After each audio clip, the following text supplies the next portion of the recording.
Of course, the day I decide to actually record my video, there's fucking construction happening behind me! God damn it. Hello everyone, it is Veronica, your critical fangirl, and so a certain website is getting banned in the next 9 months, a website that I personally think gave me a lot more of a platform, but because of this whole debacle, I realized how much I've taken this one for granted. So I'm back. Hopefully I can grow this platform where I left off on the Clock app. And I guess let's just see where we go with my top 10 most anticipated films of summer 2024. Now, before we begin, there are some movies that I saw at either this year or last year's South by Southwest that I will not be including here because I've already seen them. So movies like I Used to Be Funny and I Saw the TV Glow will not make my list because I already saw them, but I do recommend both of them. I Used to Be Funny is this hilarious but also dark and even angering at times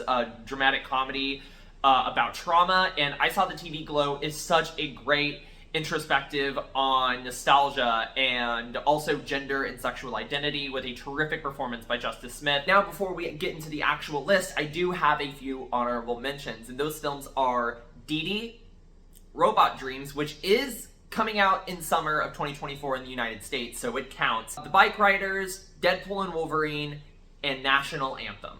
Alright, with that out of the way, let's get started with my number 10 spot, which is Kinds of Kindness by Yorgos Lanthimos. I have not seen all of Yorgos' movies. I couldn't finish Killing of a Sacred Deer, but I absolutely adored Poor Things. It was in my top 5 of last year, and this does look really cool. It's apparently like a cool little like sort of like semi-anthology of like different stories, and it overall looks really cool, really weird, and it seems like it'll have Yorgos' signature style of humor, so I am definitely looking forward to this. Number 9 on my list is going to be Maxine. I am obviously excited for this. I was a huge fan of X and Pearl. I love Ty West as a director, and plus the giallo-inspired style of the 1980s from the trailer alone looks amazing. I absolutely love the cast too. And while I am aware of the controversies involving Mia Goth and A24 being sued for alleged mistreatment of stunt actors, I am still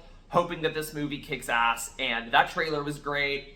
And plus I'm a little intrigued by the Night Stalker being included in this story. That's gonna be actually kind of intriguing, and I want to see where that goes. Number 8 on my list is Twisters. I don't fucking care. I loved the original Twister. While this is kind of going in sort of like a remake sequel kind of direction, I am still hopeful because this is from both a franchise I really like and also from a director I really love. It's directed by Lee Isaac Chung, who directed Minari, a film I absolutely adore. So I have high hopes that Twisters is going to live up to the original, if not be better. Number 7 on my list is A Quiet Place Day 1. I love A Quiet Place, and I think A Quiet Place 2, despite some dumb character decisions, is even better. And the fact that we're getting Jimon Honsu back from the second film, and Lupita Nyong'o is going to be in this one, and it's going to be set in the big city rather than like middle America, that has me super excited, and I want to know why the monsters are somehow avoiding Lupita's character. Now, number 6 is going to be one that when I say it, people are gonna say, what? But number 6 is Daddy-O. Now, all I know is that it's like a bottle film, it's a drama starring Dakota Johnson and Sean Penn, just about this woman in a taxi talking to her taxi driver, and they just form this connection over one night as he's driving her somewhere. And the most that I know about this film is from reviews I've heard from the Toronto International Film Festival, but the reviews are promising. I love Dakota Johnson despite some movies doing her dirty, and yeah, I'm a sucker for these types of movies, and this is basically just my indie dark horse to add to the list. So yeah. Number 5 on my list is a movie that thankfully just comes out next week as I'm recording this, and that is The Fall Guy. I love David Leitch. I loved his film Bullet Train.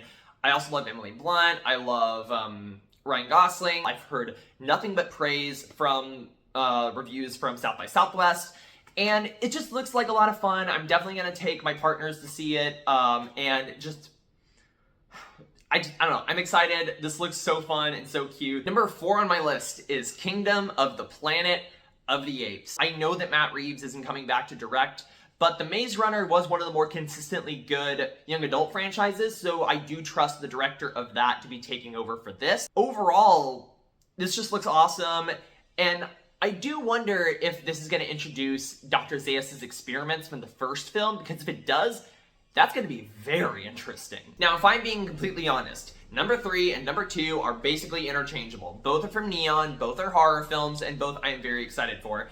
And number 3 on my list is Cuckoo.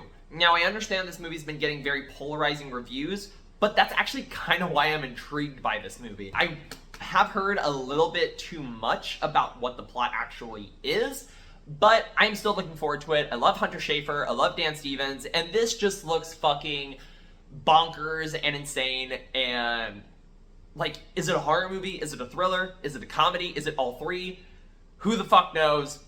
Let's fucking go. I'm in. My number 2 spot on my list is going to be Longlegs. This is a movie that I'm not going to say much about because we don't know much about it. All we know is that the marketing campaign has been super vague, which I honestly love. I love that it's been more focused on setting tone rather than giving story details. I love the posters, I love the trailers, I love Micah Monroe, I love Nicolas Cage, and it just looks super creepy.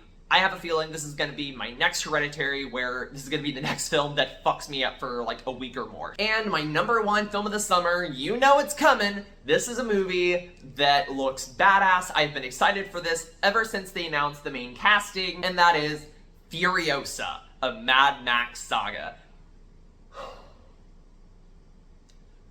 I don't think I even need to say anything. It's Furiosa. It's the prequel to the amazing Mad Max Fury Road, starring Anya Taylor-Joy as the titular heroine, and Chris Hemsworth as the main villain,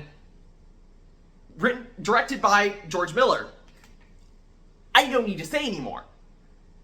It's Furiosa! It's going to be fucking awesome. And it's gonna be just, what a movie. What a lovely movie. So there you have it, everyone. That was my top 10 most anticipated of summer 2024. Thank you guys so much for watching my video. Look forward to more YouTube videos, considering that TikTok is gonna be in the fucking gutter in a bit. And with that said, this is your Critical Fangirl signing off. Peace.